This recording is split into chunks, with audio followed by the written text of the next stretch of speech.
വയോധിക ദമ്പതികളെ വെർച്വൽ അറസ്റ്റിൽ നിർത്തി 48 ലക്ഷം രൂപ തട്ടിയ കേസിൽ ഒരാൾ പിടിയിൽ. പത്തനംതിട്ട ഏനാത്തുണ്ടായ സംഭവത്തിൽ സേലം സ്വദേശി അരുൾകുമാർ ജയരാമനാണ് അറസ്റ്റിലായത്.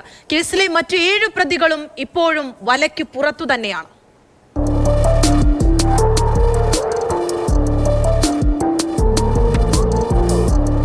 കടമ്പനാട് സ്വദേശി 76-കാരനും ഭാര്യയും കബളിപ്പിക്കപ്പെട്ട സംഭവത്തിൽ 8ാം പ്രതിയാണ് അരുൾകുമാർ ജയരാമൻ. സൈബർ സെൽ സഹായത്തോടെയാണ് പ്രതിയെ പിടികൂടിയത്. മറ്റു പ്രതികൾക്കായുള്ള അന്വേഷണം ഊർജിതമാക്കിയെന്ന് പോലീസ്.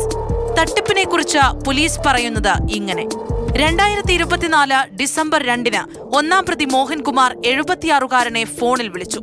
ഇദ്ദേഹത്തിന്റെ ആധാർ നമ്പർ ഉപയോഗിച്ച് മുംബൈയിൽ അക്കൗണ്ട് തുടങ്ങിയെന്ന് അറിയിച്ചു. ഈ ആധാർ നമ്പർ വഴി ലഭിച്ച ഫോൺ നമ്പർ ഉപയോഗിച്ച് നിരവധി തട്ടിപ്പ് കോളുകൾ ചെയ്തതായി വിശ്വസിപ്പിച്ചു.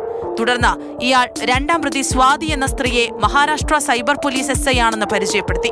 മുംബൈയിലെടുത്ത ബാങ്ക് അക്കൗണ്ട് ഉപയോഗിച്ച് 3.9 കോടി രൂപയുടെ സാമ്പത്തിക തിരിമറി നടത്തിയ കേസിൽ ഇദ്ദേഹം പ്രതിയാണെന്നും പറഞ്ഞ് ഭീഷണിപ്പെടുത്തി.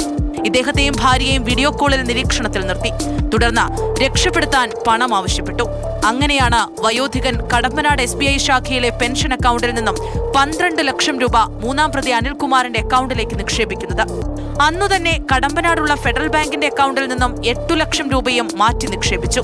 പിന്നെ പല ഘട്ടങ്ങളിലായി 48 ലക്ഷം രൂപ തട്ടിയെടുത്തെന്നാണ് കേസ്. അറസ്റ്റിലായ 8ാം പ്രതിയുടെ അക്കൗണ്ടിലേക്ക് വിവിധ അക്കൗണ്ടുകളിൽ നിന്നും പണം ട്രാൻസ്ഫറായി വന്നിട്ടുണ്ടെന്നും തുകയെല്ലാം ഇയാൾ പിൻവലിച്ചിട്ടുണ്ടെന്നും കണ്ടെത്തി. തട്ടിയെടുത്ത പണം ഡിസംബർ 23 മുതൽ വയോധികന്റെ അക്കൗണ്ടിലേക്ക് തിരിച്ചയക്കുമെന്നും പറഞ്ഞു. എന്നാൽ നഷ്ടപ്പെട്ട പണം തിരികെ ലഭിക്കാതെ വന്നപ്പോഴാണ് ഇവർ പോലീസിനെ സമീപിച്ചത്.